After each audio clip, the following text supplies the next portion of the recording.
10 tanda-tanda kiamat besar yang disebutkan oleh Nabi SAW. Kata beliau, amblasnya bumi di belahan timur yang pertama, terjadi gempa besar. Sebagian ulama hadis mengatakan bagian Asia, di mana Allahu alam. Tapi ini tanda-tanda kiamat besar akan terjadi nanti. Kemudian terjadi lagi longsor bumi di belahan barat. Sisi barat bumi kita tahu wilayah Afrika dan seterusnya. Kemudian amblasnya bumi di Jazirah Arab. Ini yang dimaksud dengan amblasnya bumi, artinya longsor yang besar, yang sulit lagi untuk ditimbun, udah nggak bisa ditimbun, nggak bisa diperbaikin. Kalau di situ ada kota, ada kampung, pasti hancur udah. 3 sekaligus terjadi longsor di 3 titik yang berbeda dan secara waktu atau dalam waktu yang bersamaan. Ini sudah selangsung 3 tanda-tanda kiamat. Jadi pada saat terjadi di timur itu tanda-tanda kiamat besar 1. Terjadi di barat, tanda-tanda kiamat besar 2. Terjadi di Jazirah Arab, tanda-tanda kiamat besar 3. Kemudian di dalam hadis ini disebutkan secara beracak. Nanti sebentar setelah saya terjemahkan hadis ini saya akan sebutkan urutannya. Lalu kata Nabi SAW, kabut yang menutupi bumi ini. Kemudian ada Dajjal. Jadi kabut itu dihitung dalam hadis ini yang keempat. Dajjal yang kelima. Kemudian yang keenam binatang melata. Nanti akan saya jelaskan juga apa yang dimaksud dengan binatang melata. Yang ketujuh keluarnya Ya'juj Ma'juj. Ini juga akan kita jelaskan nanti. Kemudian yang kedelapan matahari terbit dari tempat terbenamnya. Yang kesembilan keluarnya api dari perut kota Aden yang menghalau manusia. Sulit, manusia tidak bisa melalui Jazirah Arab.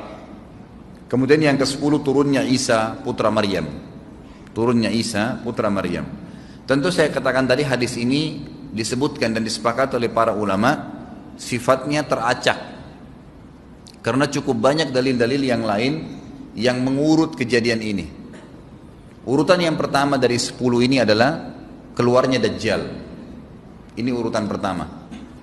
Dajjal, jemaah sekalian, adalah diambil dari kata-kata Dajjalah yang berarti kekacauan. Ciri-ciri Dajjal disebutkan dalam banyak hadis yang sahih adalah mata kanannya yang paling pertama rusak seperti anggur kering. Kata Nabi SAW dalam hadis sahih, ketahuilah Dajjal buta mata kanannya dan Tuhan kalian tidak buta, karena dia akan mengaku sebagai Tuhan. Kemudian dia orangnya memiliki kulit yang kehitam-hitaman serta memiliki dahi yang lebar. Setiap orang beriman bisa membaca di dahinya tertulis 3 huruf, kafara. Semua orang yang ngerti tulisan Arab, tidak ngerti tulisan Arab akan bisa tahu dan baca itu. Kafara, kufur. Rambutnya keriting dan orangnya tinggi besar. Kata Nabi SAW, kalau kalian dengar Dajjal keluar di satu lokasi, maka menghindarlah. Walaupun kalian harus lari ke gunung, dia akan keluar membuat kerusakan selama 40 hari. Kata Nabi SAW, 40 hari itu sehari seperti setahun, sehari lagi yang kedua seperti sebulan, hari yang ketiga seperti sepekan, dan sisa harinya seperti hari kalian. Dia akan keliling muka bumi semuanya, dan kata Nabi SAW, seluruh bumi ini akan dimasuki oleh Dajjal. Tidak tertinggal satu lorong, gang, jangankan kota atau desa, kecuali Dajjal akan masuk ke dalamnya, kecuali Madinah dan Mekah. Tidak bisa dimasuki oleh Dajjal. Kata Nabi SAW dalam hadis sahih, karena di setiap pintu gerbang Mekah dan Madinah malaikat menghenuskan pedangnya dan menghalau Dajjal sehingga Dajjal tidak bisa masuk. Pada saat dia tiba di Palestina, waktu yang bersamaan di kota Madinah berkecamuk. Kaum muslimin sepakat semua keluar untuk mengejar Dajjal dan membunuhnya. Keluar dari kota Madinah satu orang yang namanya seperti namanya Nabi Muhammad SAW, Muhammad bin Abdullah, dan dia dari turunan Nabi SAW juga.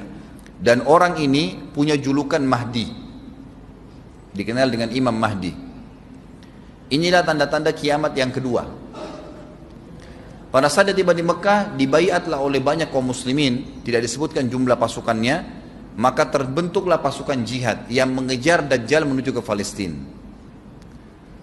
Lalu keluar tanda-tanda kiamat 3, langsung berentetan semua. Tanda-tanda kiamat besar yang ketiga adalah pada saat pasukan Imam Mahdi dengan pasukan jihad itu tiba di Darul Baydha namanya. Hadis menyebutkan di menara itulah, di masjid itulah Imam Mahdi mampir sholat asar bersama pasukannya. Dikatakan Isa alaihissalam akan turun sambil memegang kedua sayapnya malaikat, dan dari rambutnya yang basah meneteskan air. Maka dia pun turun, lalu kemudian dia masuk, dan orang-orang pada saat itu mengenalnya kalau dia adalah Isa, dan mereka sudah tahu ini masanya keluarnya Dajjal, ini Mahdi sudah ada, mereka tahu akan turun Isa, sudah ada informasi seperti saya sampaikan ke Bapak Ibu sekarang, itu muslimin di zaman itu sudah tahu semua.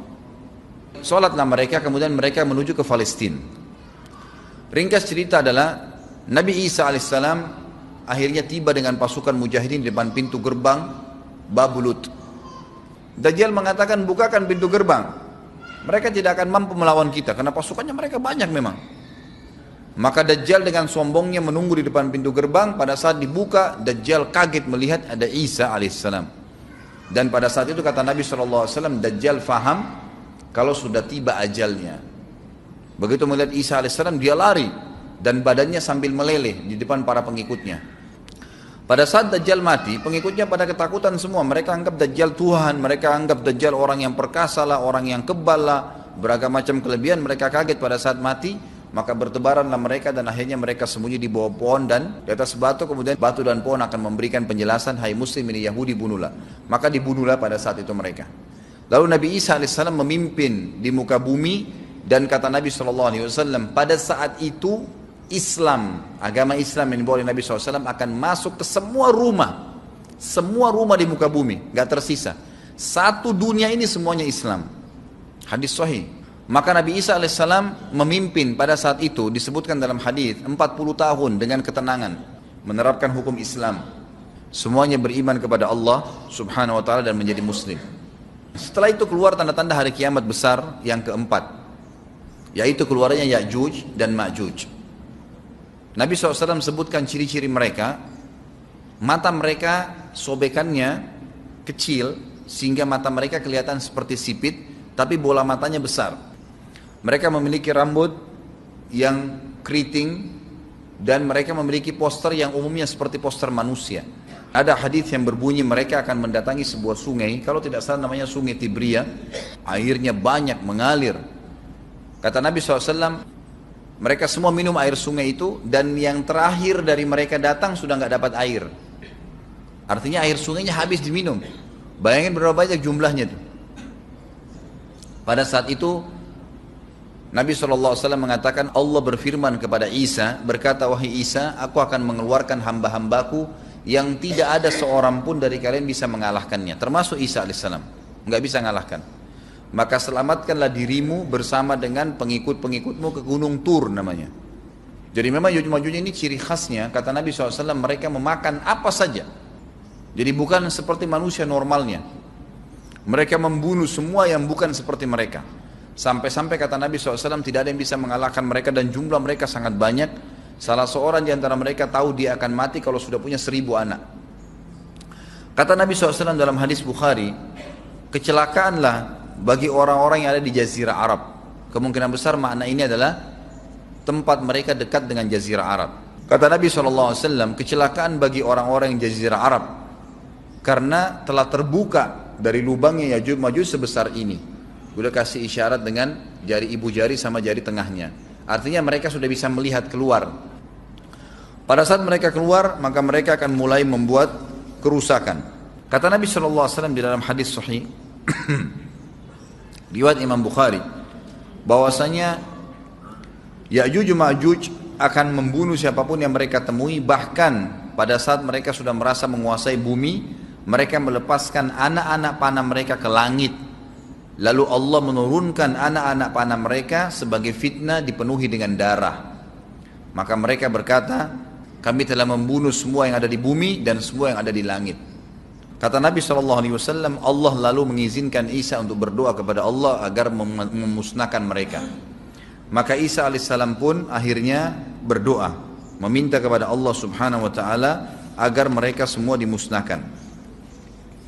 Maka pada saat itu pun Allah subhanahu wa ta'ala menurunkan kepada mereka hama.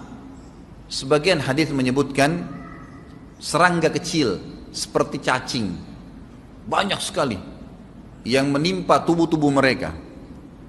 Setiap orang satu. Dan itu membuat mereka mati. Kemudian setelah itu Isa alaihissalam memimpin lagi di muka bumi sampai beliau meninggal. Setelah Isa alaihissalam meninggal, kembali lagi sebagian besar manusia berbuat kekufuran. Maka Allah subhanahu wa ta'ala keluarkan tanda-tanda kiamat besar yang kelima. Yang kelima ini adalah keluarnya hewan atau binatang melata. Binatang melata ini disebutkan dalam hadis yang sahih riwayat Bukhari, bahwasanya Allah SWT akan keluarkan, tapi tidak disebutkan dari bumi mana dia keluar. Dia akan keluar hewan melata yang bisa berbicara seperti manusia dan badannya dipenuhi dengan bulu. Allahu a'lam bagaimana. Kemudian dia datangi orang-orang yang kufur tersebut dan menasihatin dan mengingatkan mereka. Yang tidak mau beriman, dalam hadis dikatakan dicap oleh hewan tersebut. Allahu a'lam dicap seperti apa, sehingga ketahuan mana yang kafir, mana yang beriman. Terus dia keliling di muka bumi tapi tidak disebutkan berapa lama. Lalu kemudian Allah lenyapkan si dabbah ini. Kemudian datang tanda-tanda kiamat yang ke-6. Tanda-tanda kiamat yang ke-6, 6, 7, 8. Itu berentetan semua. Longsor besar di timur, di barat dan di jazirah Arab. Ini tanda-tanda kiamat terjadi serentak. Sudah 8. Kemudian terjadi yang ke-9, keluarnya api dari negeri atau dari kota Aden. Kota Aden ini di Yaman ya. Tentu hadis menjelaskan tentang masalah api yang keluar ini, artinya api bukan main-main, ini bukan kebakaran sebuah masjid atau sebuah bangunan 10 tingkat. Api ini bisa menghalau manusia untuk jalan karena panasnya. Sebagian riwayat menjelaskan api tersebut akan berdiri seperti gunung yang besar dan dari seluruh pelosok dunia bisa kelihatan. Kita bisa bayangkan bagaimana itu. Yang akhirnya akan menggiring atau menghalangi orang-orang untuk jalan, susah. Sebagian ulama hadis mengatakan mereka nggak bisa jalan, tidak bisa ada penerbangan, tidak bisa ada orang jalan karena panasnya bumi ini dari api tersebut. Dan itu memang kemungkinan besar akan keluar satu waktu, Allahu a'lam kapan. Dan yang terakhir, tanda-tanda kiamat sebelum ditiup sangkakala adalah terbitnya matahari dari tempat terbenamnya. Dan ini sudah terakhir sekali. Makanya kata Nabi SAW, taubat akan diterima sebelum matahari terbit dari tempat terbenamnya. Artinya selama yang lain itu masih ada, masih bisa taubat. Kalau sudah itu, sudah sulit. Ini tanda-tanda kiamat. Sebagian ulama memasukkan tanda-tanda hari kiamat kecil, ada yang masukkan tanda-tanda kiamat besar. Ada dua hal. Yang pertama itu adalah keluarnya Dzu Suwakatain. Ada orang dari negeri Habasyah dikenal dengan Dzu Suwaka. Dzu Suwaka ini sak artinya betis.